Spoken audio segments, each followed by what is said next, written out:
No sign of Kojiro. Just another quiet day. He said he would come. Was there something wrong? You wanted to ask someone so badly, but you didn't even know how to voice it. For now, you would just stay quiet about it. Maybe he had to go on an actual mission. That would have meant you couldn't see each other until you were discharged. Discharge day. You couldn't wait for this day as much as you dreaded it. It would be fantastic to finally get out of this room, out into the world where you could go home and be in the comfort of your own bed. You woke early just to catch Shinobu in time, who stepped into the room with the same happy-go-lucky smile on her face. I know you must be excited today, YN. I am. You beamed while you began to set up. You slowly raised yourself off the bed and met her halfway. The sensation of walking felt strange after not doing it for so long. Your legs felt particularly asleep, and there was a dull pain in your ankle that was sure to become annoying after a while. How are you feeling? She asked. If I need to change your compression bandages for you, then can I? She held out the gauze for grabs. I'll be fine. Thank you for so much of your help, Kocho-san. You bowed to her and took the gauze out of her hand. YN-san! Kojiro's voice grabbed your attention and nearly squealed with excitement. You hurried as best as you could to reach the door and thrust it open to eagerly meet the sight of him. You smelled faintly of burning wood. Did you just get done doing something? You asked. Maybe something important? Not important, no. The beaming fiery man shook his head and continued to smile. I wanted to walk you home. A walk home? That sounded so sweet of him. Oh, a blush spread across your cheeks. That's very nice of you. Thank you, Rengoku-san. The two of you stepped out of the butterfly state. The walk was a quiet one. Kojiro seemed to be fixed on simply walking, while your mind was occupied by the fact that you were even having this chance to walk home with him. Made it so exciting. It came into the view. It took longer to get there than what you normally remember walking, but you merely shrugged it off, thinking it was just nothing but a slow pace. He was just so considerate after all. You stepped behind him as he opened the door. Home sweet home. It smelled like, it felt like. Everything looked unchanged, but there was something off about it. You could tell. Wait, this isn't my home. You narrowed your eyes. Bewilderment span into your brain while you tried to make sense of all this. Why of all my clothes and belongings are here? Where are we truly at, Rengoku-san? Tricked. You were almost tricked, but you recognized your home from anywhere. The walls weren't the same.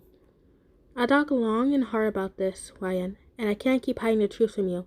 Kojiro reached over to grab one of your hands, pulling the limp bandage into his while giving it a gentle squeeze. What is he talking about?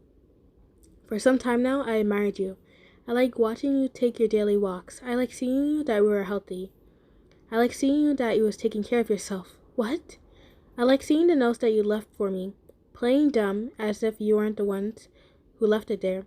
That cute little smudge marks your fingers would make when you were finished with the ink. He gently squeezed her hand. How did he know? When you told me that you lived alone, it only confirmed my suspicions. You have nowhere else to go. I would hate such a life for someone who deserves love that comes their way.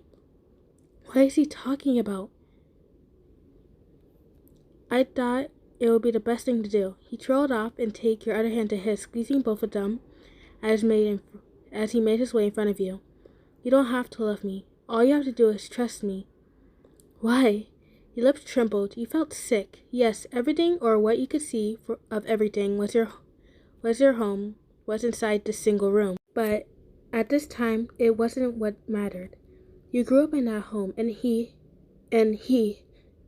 took everything away from me. You burned down my home. No, don't think about it like that, Kojiro said as he looked over your expression for any sign of comfort. His hands dropped yours to cup your cheeks, staring into your eyes.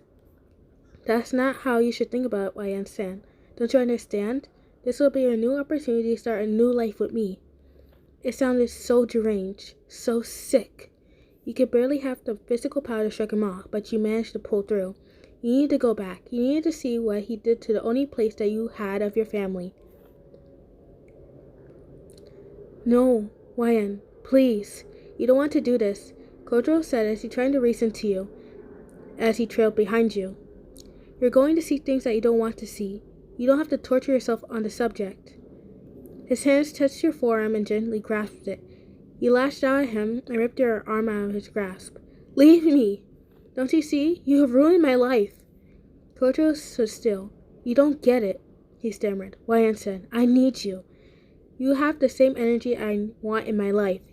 He raised his strained voice as he ripped both of his sleeves off his uniform off his body to reveal the scars. Plenty of them. It was alarming, but in your mind, it couldn't have hurt as much as seeing your childhood home burn down.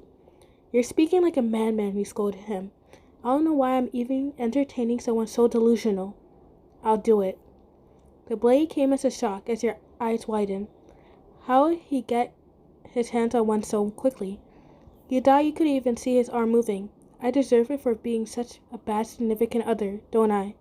He sounded so creepy. His voice sounded off, desperate but loving. I've hurt you, so I must hurt myself, right? You grimaced. How could you respond to such an emotional, taxing situation like this? You wouldn't.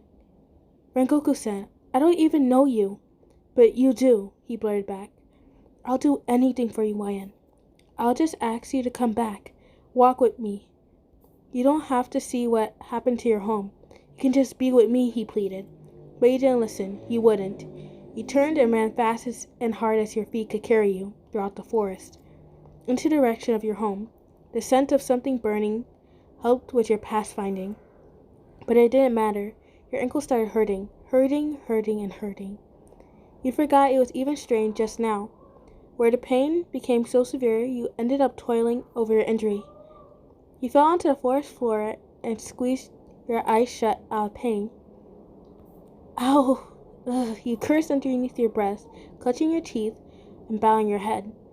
What a painful feeling to come across. It was excruciating. But you needed to keep going. He was after you. Even after he threatened to do whatever, he did come back there. The pain of going through it wasn't going to stop him. Wayan-san, please. He was really onto you. Maybe he was even behind you the entire time, and he was under a foolish assumption that you had escaped out of his line of sight. No, not at all. Get away from me, you yelled at him. Please! You stifled a gasp as his bloody hands caressed your face. His hands trembled while his thumbs pressed directly on your cheeks, while his thumbs smeared the blood from his hand onto your poor cheeks. His blood. You knew what he finally did to himself. Finally, he whispered. I caught you. You can't leave me anymore. Please. Wayan-san, for our sake. Think of this as our new life together. How long I've waited for this opportunity, and now I have it. Hey guys, thank you for listening to this video, and I hope you guys like my intro. Anyways, beside the point, I know I stutter a lot in this video, is that because my voice is like raspy a little. I don't know if you can hear in the recording, and I have a cold and my allergies are acting up at the same time. So yeah, and midway through stuttering, I was going to edit out, but I just realized and I just fully gave up because it was taking way too long, and I wanted to get this video out to you guys as soon as I could. So yeah, but I did hope you guys enjoy this video, and I will see you next time, my little starlights.